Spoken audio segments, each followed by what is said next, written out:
حضرت سیدنا عبداللہ بن مسعود رضی اللہ تعالی عنہ فرماتے ہیں، حضور نبی پاک صاحب لولاک صلی اللہ تعالی علیہ وآلہ وصحابہ وسلم نے ارشاد فرمایا، میری امت کا یہ عمل گنہگاروں کی شفاعت کرنے والا ہے، مرے ہوئے ماں باپ کے گناہوں کی خلاصی کرنے والا ہے، اس کی شفاعت اللہ تعالی کے ہاں قبول ہے، اور ایسا جھگڑنے والا ہے جس کی مانی جائے گی، جس نے اس کو آگے رکھا یہ اسے جنت میں لے جائے گا، گویا وہ جہنم کا مستحق ہی کیوں نہ ہو، اور جس نے اس عمل کو پس پشت ڈالا وہ جہنم میں گیا۔ بسم اللہ الرحمن الرحیم۔ السلام علیکم ورحمۃ اللہ۔ ایک دن امیر المؤمنین حضرت سیدنا علی کرم اللہ وجہ الکریم کی زرہ گر گئی اور اسے ایک یہودی نے اٹھا لیا تھا۔ تھوڑی مدت بعد آپ رضی اللہ تعالی عنہ نے یہودی کے ہاتھ میں اپنی زرہ پہچان لی اور فرمایا، یہ میری زرہ ہے جو میرے گندمی رنگ کے اونٹ سے گر گئی تھی۔ یہودی بولا، یہ میری ہے اور میرے ہی ہاتھ میں ہے۔ پھر یہودی نے آپ سے کہا، ہمارے درمیان مسلمانوں کا قاضی فیصلہ کرے گا۔ چنانچہ دونوں وقت کے قاضی کے پاس آئے۔ جب آپ نے امیر المؤمنین حضرت سیدنا علی کرم اللہ وجہ کو دیکھا تو قاضی اپنی جگہ سے اٹھ کر آگے بڑھے اور انہیں اپنی جگہ پر بٹھایا۔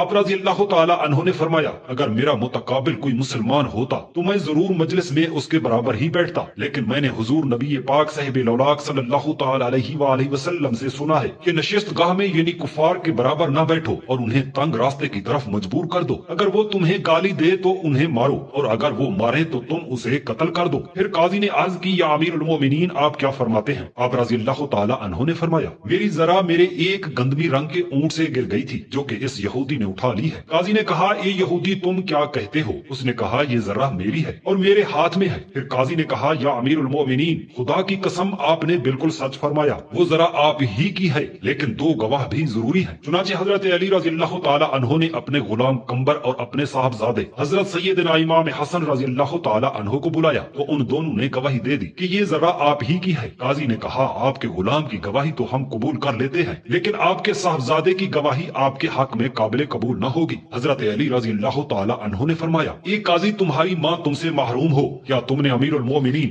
حضرت سیدنا عمر بن خطاب رضی اللہ تعالی عنہ سے نہیں سنا کہ پیارے آقا صلی اللہ تعالی علیہ وآلہ وسلم نے ارشاد فرمایا ہے، حسن اور حسین جنتی جوانوں کے سردار ہیں؟ قاضی نے عرض کی، جی بالکل سنا ہے۔ حضرت علی رضی اللہ تعالی عنہ نے فرمایا، کیا تمہیں جنتی جوانوں کے سردار کی گواہی کافی نہیں لگتی؟ اللہ کی قسم میں تمہیں کوفہ کے علاقے بانکیا بھیج دوں گا جہاں تمہیں 40 دن تک فیصلے کرنے پڑیں گے۔ وہ اس لیے تم نے یہ نہ دیکھا کہ تمہارے سامنے کس کا مقدمہ ہے، تم نے قانون کو دیکھا، شہادت کو دیکھا اور اپنا فیصلہ سنایا، اس لیے وہاں تمہارے جیسے قاضی کی اشد ضرورت ہے۔ پھر امیر المؤمنین حضرت علی رضی اللہ تعالی عنہ نے یہودی سے فرمایا، ذرا لے لو کیونکہ میں مقدمہ ہار گیا ہوں اور میں اس مقدمے کو قبول کرتا ہوں، اس لیے یہ ذرا تمہاری ہے۔ یہودی کہنے لگا، مسلمانوں کا امیر میرے ساتھ مسلمانوں کے قاضی کے پاس آیا، قاضی نے امیر کے خلاف فیصلہ دیا تو امیر نے بھی قبول کر لیا۔ امیر المؤمنین آپ نے سچ کہا، خدا کی قسم یہ ذرا آپ ہی کی ہے، جو آپ کے اونٹ سے گری تو میں نے اٹھا لی تھی۔ میں گواہی دیتا ہوں کہ اللہ کے سوا کوئی معبود برحق نہیں اور محمد صلی اللہ تعالی علیہ وآلہ وسلم اللہ تعالی کے رسول ہیں۔ چنانچہ امیر المؤمنین حضرت سیدنا علی رضی اللہ تعالی عنہ نے وہ ذرا اسی کو دے دی اور 900 درہم بھی دیے۔ وہ شخص جنگ صفین میں آپ کی طرف سے لڑتے ہوئے شہید ہوا۔ آپ صلی اللہ تعالی علیہ وآلہ وسلم پیر کے دن پیدا ہوئے، پیر کے دن اعلان نبوت کیا اور پیر ہی کے دن وصال فرمایا۔ جب اتوار کا دن آیا تو آپ کا مرض شدت اختیار کر گیا۔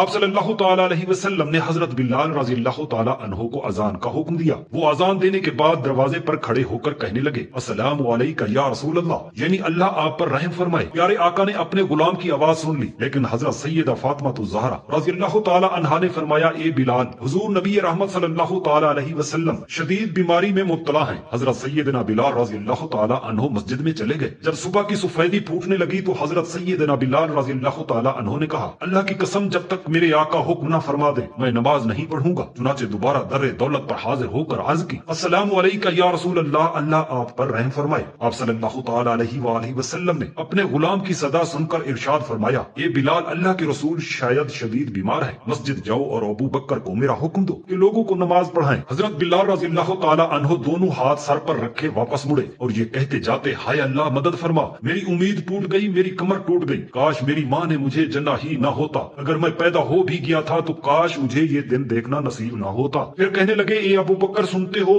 حضور نبی پاک صلی اللہ تعالی علیہ وآلہ وسلم نے حکم دیا ہے کہ آپ لوگوں کو نماز پڑھائیں۔ حضرت سیدنا ابو بکر صدیق رضی اللہ تعالی عنہ بہت نرم دل تھے، آگے بڑھے تو آپ صلی اللہ تعالی علیہ وآلہ وسلم کی جگہ کو خالی پا کر برداشت نہ کر سکے اور بے ہوش ہو کر گر پڑے۔ مسلمانوں کی چیخیں نکل گئیں۔ آپ صلی اللہ تعالی علیہ وآلہ وسلم نے یہ چیخ و پکار سنی سنی تو ارشاد فرمایا یہ کیسی چیخ و پکار ہے؟ عرض کی گئی یا رسول اللہ صلی اللہ تعالی علیہ وآلہ وسلم آپ کو نہ پا کر صحابہ کی چیخیں نکل گئی ہیں۔ چنانچہ آپ نے حضرت علی اور حضرت عباس رضی اللہ تعالی عنہم کو بلایا اور ان کے سہارے تشریف لے جا کر 2 مختصر رکعتیں پڑھائیں، پھر اپنا نور برساتا رخ مبارک صحابہ کرام رضوان اللہ تعالی علیہم اجمعین کی طرف پھیرا اور ارشاد فرمایا میں تمہیں سپرد خدا کرتا ہوں، تم اللہ عز و جل سے امید اور اس کی امان میں ہو، میرے بعد اللہ تمہارا نگہبان ہے۔ یہ مسلمانوں، اللہ تعالیٰ سے ڈرنا اور میرے بعد اس کی اطاعت کرنا تم پر لازم ہے۔ میں دنیا سے پردہ کرنے والا ہوں، یہ دن آخرت کا پہلا اور دنیا کا آخری دن ہوگا۔ پھر جب پیر کا دن آیا تو بیماری شدت اختیار کر گئی اور اللہ تعالیٰ نے ملک الموت حضرت اسرائیل علیہ السلام کو حکم دیا کہ نیچے اترو، میرے حبیب حضرت محمد مصطفیٰ احمد مجتبی صلی اللہ تعالی علیہ وسلم کے پاس سب سے اچھی صورت میں حاضری دو اور ان کی روح قبض کرنے میں سب سے زیادہ آسانی کرنا۔ چنانچہ ملک الموت حضرت اسرائیل علیہ السلام نیچے اترے اور ایک اعرابی کی صورت میں دروازے پر کھڑے ہو کر کہا اے نبوت کے گھر، رسالت کا سر چشمہ اور فرشتوں کے میزبانوں، تم پر سلام ہو، کیا میں اندر آ جاؤں؟ حضرت سیدہ عائشہ صدیقہ رضی اللہ تعالی عنہا نے حضرت سیدہ فاطمہ الزہرا رضی اللہ تعالی عنہا سے کہا اس شخص کو جواب دے۔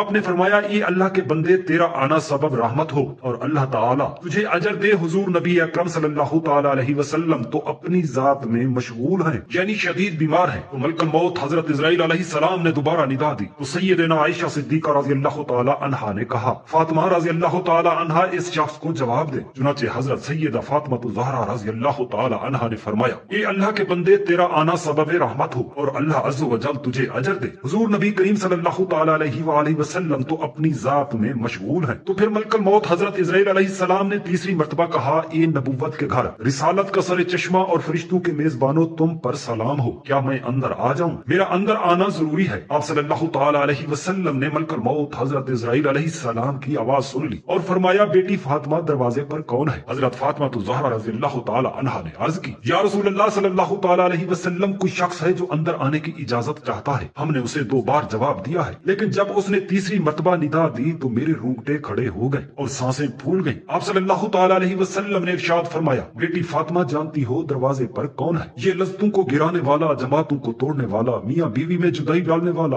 اولاد کو یتیم کرنے والا، گھروں کو ویران کرنے والا اور قبرستان کو آباد کرنے والا، یہ موت کا فرشتہ ملک الموت حضرت اسرائیل علیہ السلام ہے۔ آپ نے فرمایا اللہ آپ پر رحم فرمائے، آ جاؤ۔ چنانچہ ملک الموت حضرت اسرائیل علیہ السلام بارگاہ رسالت صلی اللہ تعالی علیہ وآلہ وسلم میں حاضر ہوئے تو آپ صلی اللہ تعالی علیہ وآلہ وسلم نے ارشاد مبارک فرمایا اے ملک الموت، دیدار کرنے آئے ہو یا روح قبض کرنے؟ عرض کی دیدار کرنے اور روح لے جانے بھی۔ مجھے اللہ عز و جل نے حکم دیا ہے کہ آپ کی اجازت کے بغیر اندر داخل نہ ہوں، اگر آپ اجازت دیں تو ٹھیک ہے، ورنہ میں واپس رب تعالیٰ کی بارگاہ میں لوٹ جاؤں۔ آپ نے ارشاد فرمایا اے ملک الموت، میرے دوست جبرائیل کو کہاں چھوڑ آئے ہو؟ عرض کی میں ان کو آسمان و دنیا میں چھوڑ آیا ہوں، وہاں ملائکہ ان سے آپ کے معاملے میں تعزیت کر رہے ہیں۔ ایک لمحہ بھی نہ گزرا تھا کہ حضرت جبرائیل علیہ السلام آئے اور آپ کے سرحانے بیٹھ گئے۔ آپ صلی اللہ تعالی علیہ وسلم نے ارشاد فرمایا اے جبرائیل، یہ وقت دنیا سے رخصتی کا ہے، ذرا مجھے ان انعامات کی خوشخبری تو سناؤ جو اللہ تعالیٰ کے ہاں میرے لیے ہیں۔ حضرت جبرائیل امین علیہ السلام نے عرض کی یا حبیب اللہ،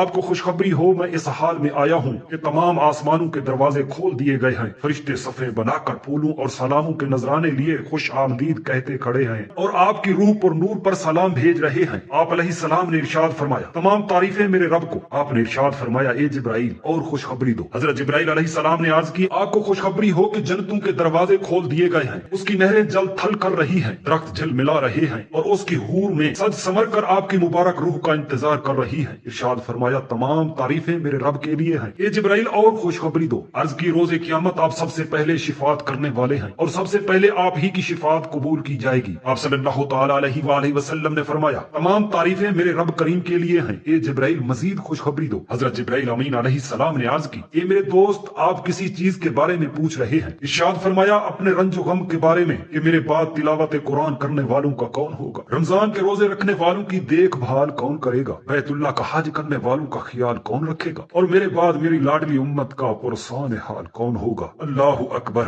حضرت جبرائیل امین علیہ السلام نے عرض کی اے اللہ کے محبوب، آپ کے لیے خوشخبری ہے کہ رب تعالیٰ فرماتا ہے اے محمد صلی اللہ تعالی علیہ وسلم، جب تک آپ اور آپ کی امت جنت میں داخل نہ ہو جائیں تمام انبیاء کرام اور تمام امتوں پر جنت حرام ہے۔ آپ صلی اللہ تعالی علیہ وسلم نے ارشاد فرمایا پھر تو میں راضی خوش ہوں، اے ملک الموت جس کام سے آئے تھے وہ کر گزر۔ حضرت سیدنا علی رضی اللہ تعالی عنہ نے عرض کی جب آپ پردہ فرما جائیں فرمائیں تو آپ کو غسل کون دے گا؟ آپ کو کس میں کفن دیا جائے گا؟ کون آپ کی نماز جنازہ پڑھائے اور قبر انور میں کون اتارے؟ آپ نے ارشاد فرمایا اے علی رضی اللہ تعالی عنہ، تم اور ابن عباس مجھے غسل دینا اور تمہارے ساتھ تیسرے جبرائیل امین علیہ السلام ہوں گے۔ جب مجھے غسل دے چکے تو 3 نئے کپڑوں میں کفن دینا اور جبرائیل امین علیہ السلام میرے لیے جنت سے ہنود کی خوشبو لائیں گے۔ جب تم مجھے چارپائی پر رکھ دو تو اسے اٹھا کر مسجد میں رکھ دینا اور سب باہر چلے جانا۔ سب سے پہلے رب العالمین اپنے عرش کے اوپر سے مجھ پر درود بھیجے گا، پھر جبرائیل امین علیہ السلام، پھر میکائیل، پھر اسرافیل اور پھر تمام فرشتے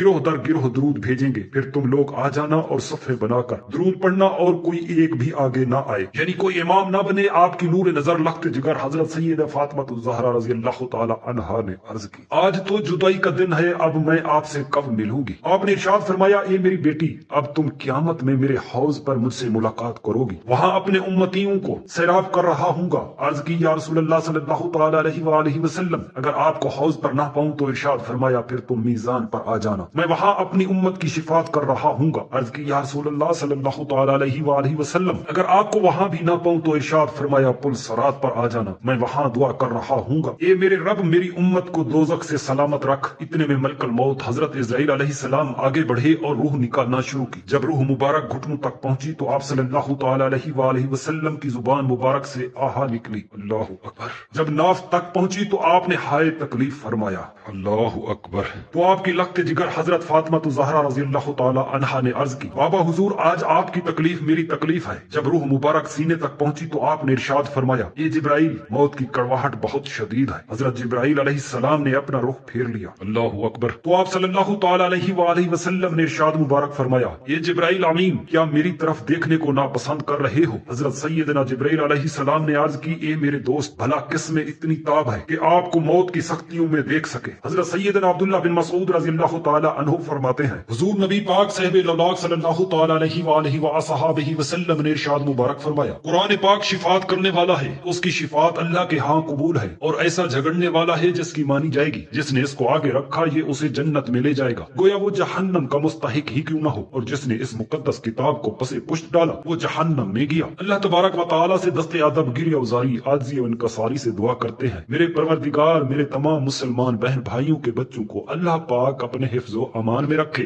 آمین یا رب العالمین۔ جزاک اللہ خیرا کثیرا۔